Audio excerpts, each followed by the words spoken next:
At 8:55 p.m. on Friday night at Royal Birkdale, the Open Championship was plunged into complete chaos. Bryson DeChambeau had just walked off the 18th green after firing a brilliant round of 66. He was sitting in solo second place, just 2 shots off the lead, with a front row seat in Saturday's final group.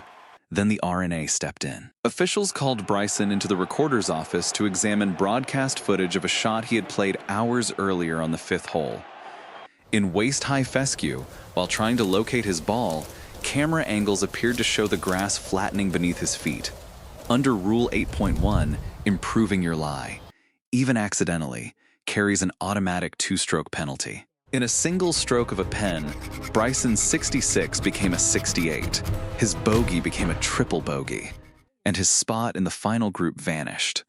Most players would have given a polite, canned answer to the press and moved on. But what happened over the next 3 hours on a pitch-black driving range didn't just shock the golf world.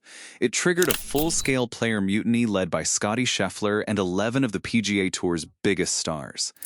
To understand how a simple 2-stroke penalty turned into a player rebellion, you have to understand the surreal scene that unfolded after the ruling was handed down. At 9:35 p.m., Bryson emerged from the recorder's office.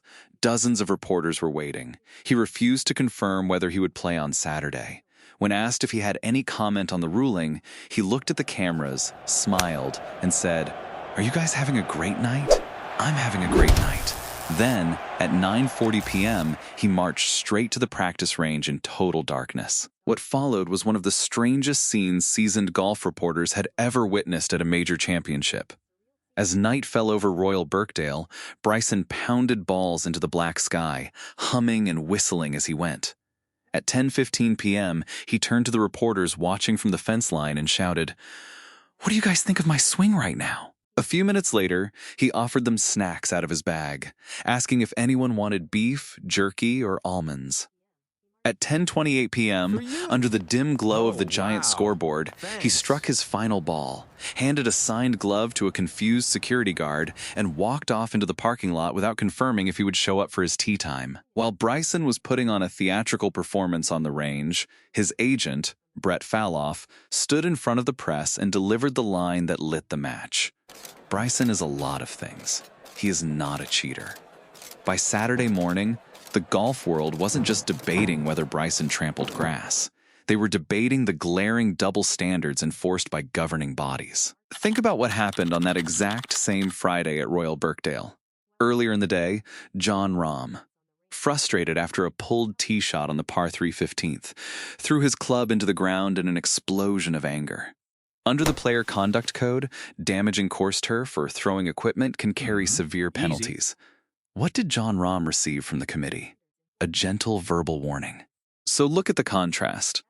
One player accidentally flattens blades of grass while searching for his ball in waist-high fescue, a shot that traveled in a completely different direction anyway, and gets hit with a devastating 2-stroke penalty hours after his round finishes.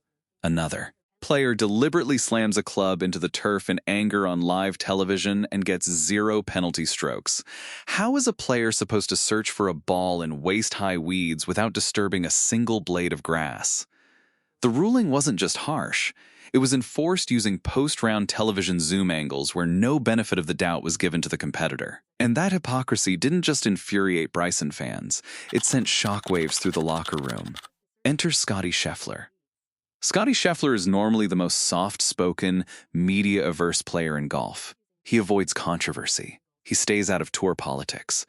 But when reporters asked him about Bryson's penalty and the R&A's ruling process, Scheffler didn't hold back. Scheffler publicly slammed the governing body, calling the post-round camera inspection process broken and unfair to the players. He pointed out that governing bodies are using high-definition, super slow-motion cameras to catch micro-infractions that no human eye could ever detect in real time.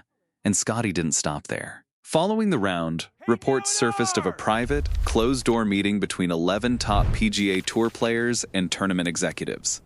Led by Scheffler and senior player directors, the group delivered a stunning ultimatum. If governing bodies continue to use retroactive broadcast technology to penalize players while ignoring gross conduct violations, the players would refuse to cooperate with media requests and demand a complete overhaul of tournament officiating. Bryson's two-stroke penalty was no longer just an isolated incident at Royal Birkdale. It had sparked a unified player rebellion. At 2 minutes past midnight, Bryson DeChambeau ended the speculation about whether he would withdraw from the Open Championship. He posted a brief statement online, obviously disappointed with the ruling. "I don't agree with it, but it is what it is." Within 3 hours, the post racked up over 2 million views. When Bryson walked onto the first tee on Saturday afternoon, carrying a two-stroke handicap and a massive chip on his shoulder, the crowd reaction was deafening. He wasn't being booed. He was being cheered as a folk hero who stood up to the committee. The R&A thought they were protecting the rulebook by assessing a two-stroke penalty. Instead, they handed Bryson the ultimate motivation and created a public relations disaster that united PGA Tour loyalists and LIV stars against the rulemakers. Golf is a sport built on honor and integrity. Players call penalties on themselves. That is what makes the game special. But when governing bodies use super slow-motion cameras to hand down retroactive penalties hours after a round finishes, while letting club-throwing outbursts slide, they destroy the trust between the players and the rulemakers. Bryson DeChambeau proved that the court of public opinion has far more power than a committee room. And Scottie Scheffler showed that even the quietest champions will stand up when the system becomes unplayable. What do you think? Was Bryson's two-stroke penalty a fair application of Rule 8.1? Or did the R&A cross the line? And are you on the side of the officials or the players? Let me know in the comments below.